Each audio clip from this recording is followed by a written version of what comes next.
As we face the reality of climate change, whether we have the worst case scenarios or whether we win the best case scenarios, the same thing is required of us, to act from love and to act for love. It is for this very reason that I am delighted to be able to introduce to you Kathleen Dean Moore, who is speaking to us on ferocious love. Kathleen has written many books: River Walking, Hold Fast, Wild Comfort, The Solace of Nature, Pine Island Paradox, Making Connections in a Disconnected World, and her most recently edited and released book, Moral Ground, Ethical Actions for a Planet in Peril. She has taught philosophy and ethics at Oregon State University for many years and has just retired to work on climate change issues.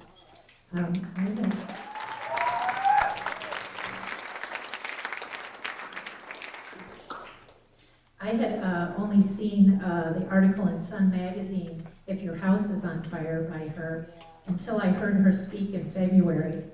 And when I heard her speak, I told her afterwards in the bathroom, I didn't recognize your name, but I recognized your mind.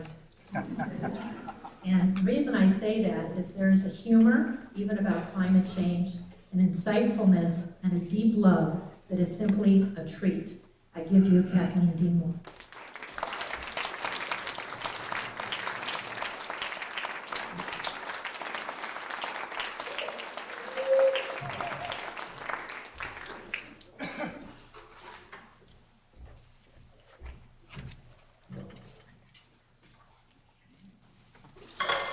It's great to be here. You know, Paul Hawkins said, if you meet the people who are working to restore the earth and to reclaim justice, and you aren't optimistic, you don't have a pulse. Hey people, my pulse is racing. This is just fantastic. You know, there's new polling out from Yale that tells us that we, those who are alarmed about climate change and those who are concerned about it, these parts of America, are down. We're supposed to be feeling down, according to Yale. 85% of us feel afraid, and 81% of us feel sad. 78% of us feel angry. 76% of us are disgusted. But worst of all, 61% of us, according to Yale, feel helpless. I don't think so. That's not what I'm sensing. I think Yale needs to be out here in this room, and they would get a different attitude about where we are in this struggle. We all know where we're standing. We're standing in the hinge decade. You could drive a nail through this decade and all of planetary history would swing in the balance. And we know that on this glorious earth, in this perilous time, we could lose it all, or we could redeem a just and even more beautiful world. And the astonishing thing is that I don't think I'm overstating the case. In this perilous time, on this beautiful earth, we could lose it all, or we could redeem a just and even more beautiful earth. And here's the thing that is so crazy. It's us. We're the ones who are going to have to make the great turning. We're the ones who are going to have to repudiate a self-destructive society built on excess and extraction and find a way to reimagine a life-sustaining civilization. That's our calling. That's the challenge that we're born to. We have a chance to reset the world, to start all over again and get it right this time.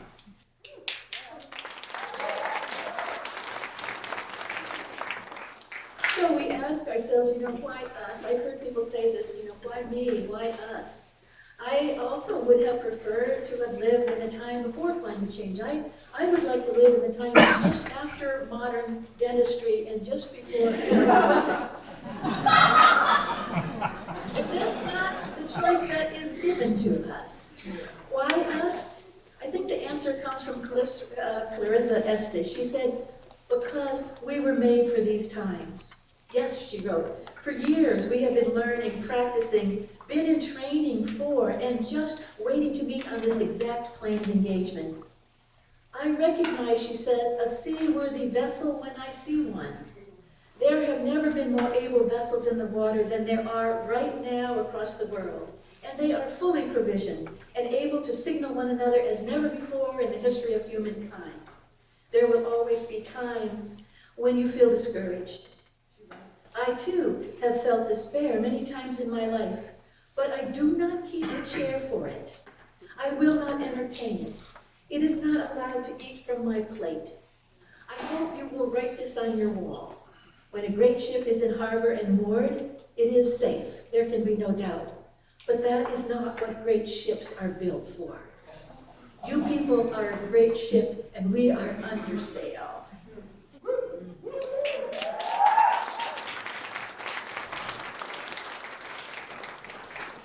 Joanna Macy, the wonderful eco-philosopher, the Buddhist scholar, says, this is the essential adventure of our time. And if we can see ourselves in this larger context, if we can see ourselves as embarking on an adventure, then that will clear our vision and summon our courage. Good. If we can see this as the context of our lives, it clears our vision and summons our courage. I think that's true. So let's talk about clearing our vision first. I'm a philosopher, I like to go straight to the general principles. So let's ask this question. What are the shared convictions? What are the shared principles? What are the shared affirmations that join all of our work? All the people in this room, and others too. What do we hold in common? So, number one, let's be clear. Our struggle is a moral struggle. We can agree, can we not? Yes. When we work, this is hilarious that this is sinking and sinking. I hope that this is not symbolic of anything. You are instructed to ignore this. When we work for climate justice and when we work for social justice and economic justice, we're standing on the same moral ground and we're affirming the same moral purpose. It's not just monumentally stupid. It's wrong to wreck the world. It's wrong to wreck the health and hopes of other people. An economic system that forces people to bear the risks of the recklessness of a few powerful profiteers, that system is immoral. And an economic system that forces people to assume the burden of other people's privileges and to pay the real costs of destructive industry in the currency of their health and the prospects of their children, that system is immoral.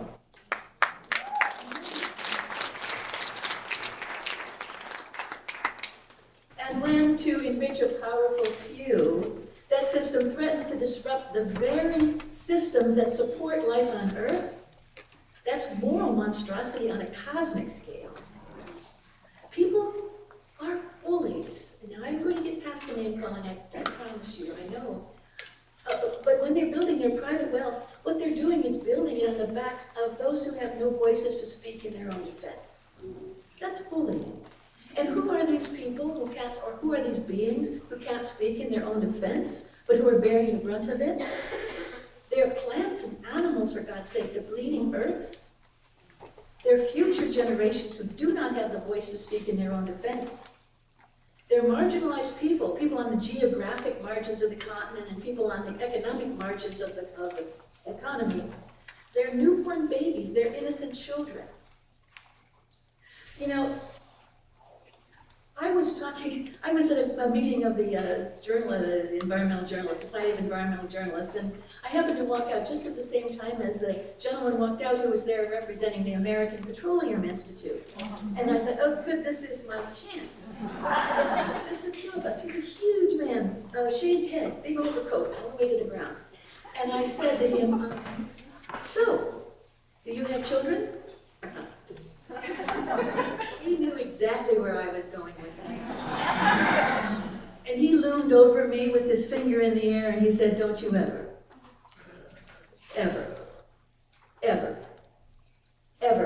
underestimate the power of the fossil fuel industry.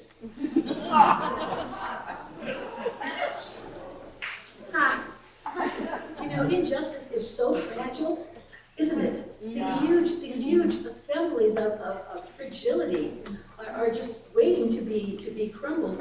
I just want to note that the bullies from the Northwest are calling out to the bullies from Wyoming and Montana for help. They're saying, help us, these Northwest activists are kicking our butts.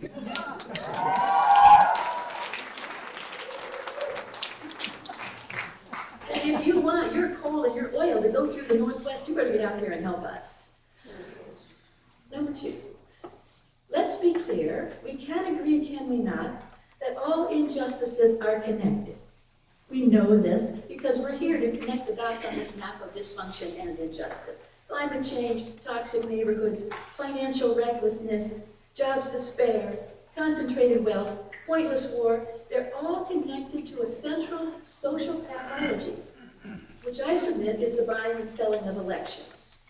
Yes.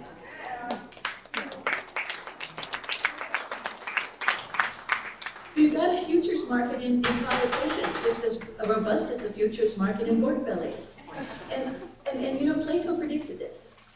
He didn't like democracies. He said that the problem with democracies is that you can always buy votes, and so democracies always devolve into plutocracies, the rule of the rich. And plutocracies always devolve into kleptocracies, the rule of the thieves. And kleptocracies always devolve into anarchies because the people will not put up with it. So where are we, people? Where are we in this? And how are we gonna do it? I would submit that we can draw down the atmospheric carbon levels to livable levels, when we can reduce the disparity between rich and poor, but we won't be able to do that until we can draw down the power of those people who are enriched by destroying the conditions of human thriving.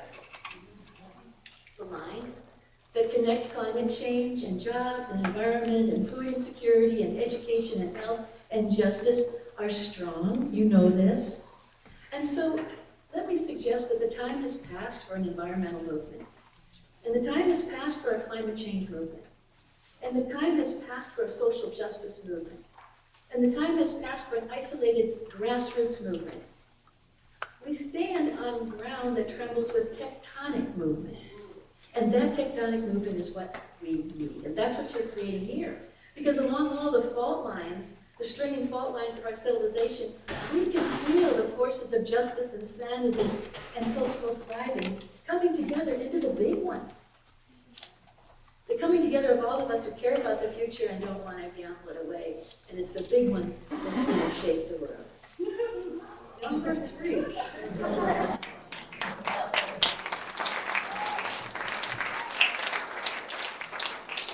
Number 3, we can agree, can we not, that we are not alone. We're not alone. All around the world, as you and I send one last email and drop into bed, somebody else on the other side of the world is waking up, putting hope on with their shoes, as Barbara Kingsolver said, and getting to work. And then if you think about the sun and the earth, the sun wakes the work slowly, like the dawn chorus of the birds. The work wakes up around the world and continues as the earth turns. The image comes from Libby Roderick, who's a singer-songwriter. She says, she wrote this song about this. She couldn't sleep. She was an activist who could never sleep. And so, of course, she was a half-dead activist. The reason she couldn't sleep was because the work was not done. But then when she was just about beside herself, she realized that as she went to bed, someone else on the other side of the world was waking up and continuing to work. So here's some of the words of her song. I offer it to you as her gift. Go to sleep, welcome the night. I will be here in the morning light. Slip into dreams, you've done what you can. I'll hold you here in the dawn. The forces facing us are terrible indeed.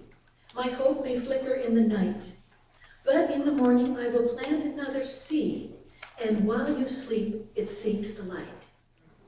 And in the morning I will plant another seed, and while you sleep, it seeks the light.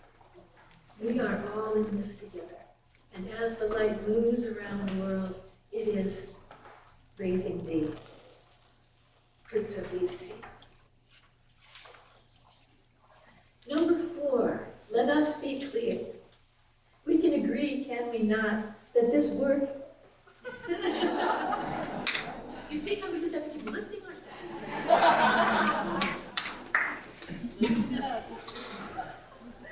If anybody had any gum, we can stick it in.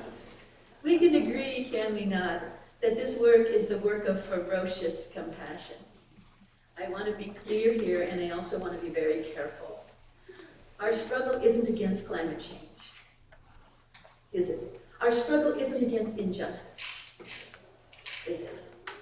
Our struggle actually is against those who make the everyday decisions, the business as usual decisions, the ho-hum and other billion-dollar decisions to ransack the earth and to destroy the conditions that support life on earth as we know it. Our struggle is against those who make the strategic decisions that they will destroy everything that stands in their way, even if it's democracy that stands in their way. This is what we're working to stop. You know, people like to say we have met the enemy and he is us. They like to take on the guilt.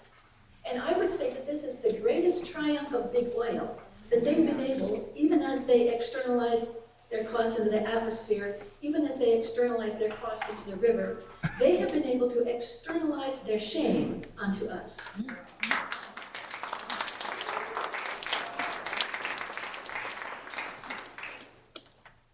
I don't buy that.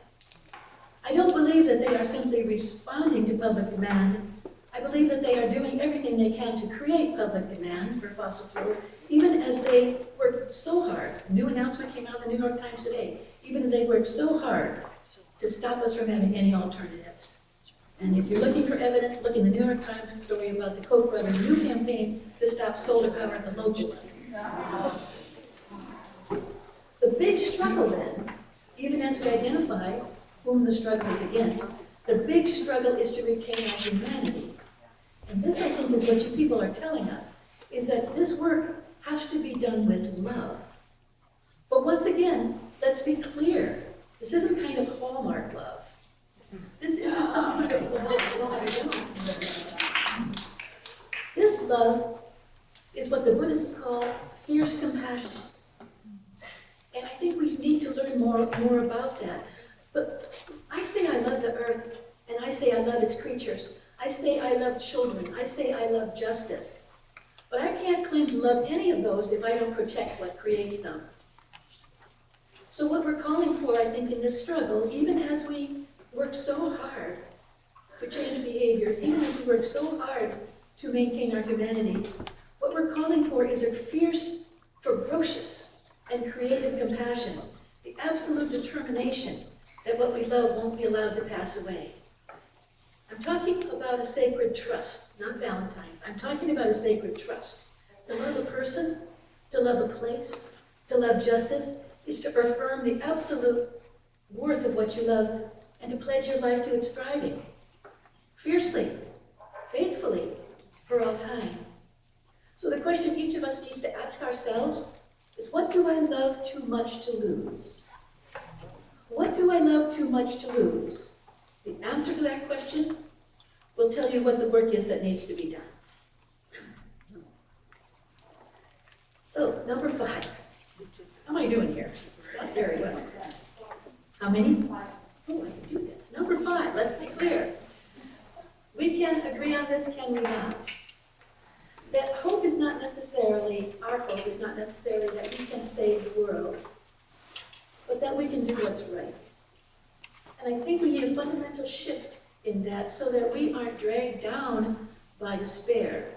Here's the question. Kingsnorth says it this way. He says, what do you do when you accept that all these changes are coming? Things that you value are going to be lost. Things that make you unhappy are going to happen. Things that you wanted to achieve, maybe you can't achieve. One possible answer is his. He says, but there is still beauty, and there is still meaning, and there are still things you can do to make the world less bad. Okay, that's a little bit dangerous. You know, my student, Mary DeMocker, down in Eugene, Oregon, has written an Oregonian article where she says our real danger is not the old deniers. The old deniers are the ones who don't acknowledge the reality, the danger of climate disruption. The really dangerous deniers are those who do acknowledge the danger, but deny the possibility of doing anything about it.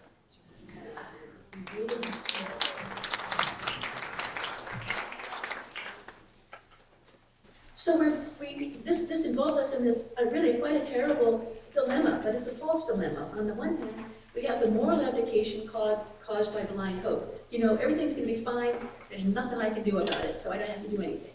And on the other hand, everything's going to be terrible, there's nothing I can do, so I don't have to do anything. Either way, blind hope, blinding despair, what you end up with is moral abdication, you don't do anything.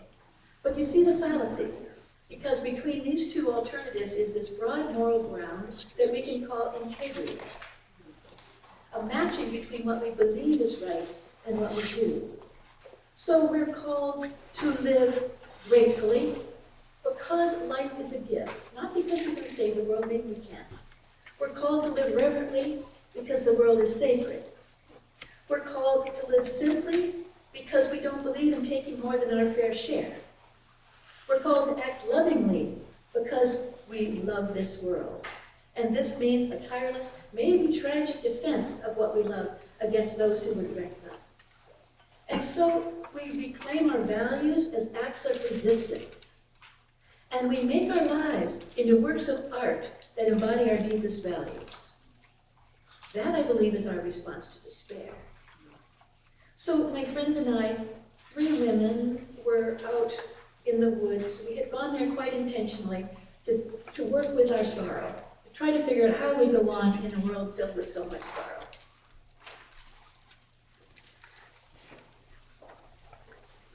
You remember I already said that Joanna Macy says that if we see ourselves in the context of this great adventure, it will clear our vision and it will summon our courage. And the poet Richard Wilbur says we need to call up the clean horse of our courage. I don't have a clean horse. My horse is probably a donkey. It is not clean, it is dusty, it is tired, but it is stubborn.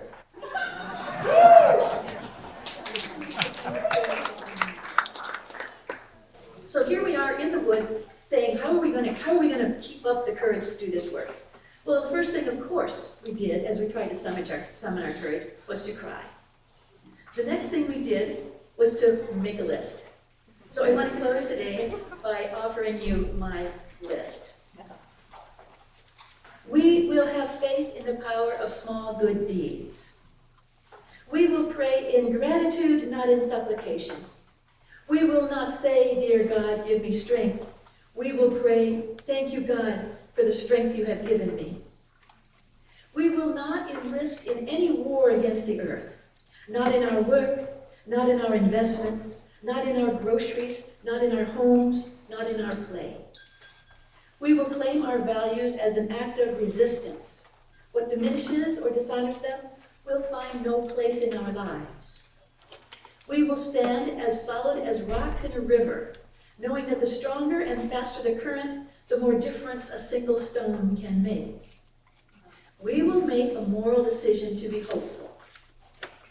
We will bear witness in every way we know how, on every sidewalk and every page, to the glories of this world and the sins against it. By the river, under the great trees, we will reclaim the sources of our comfort and strength.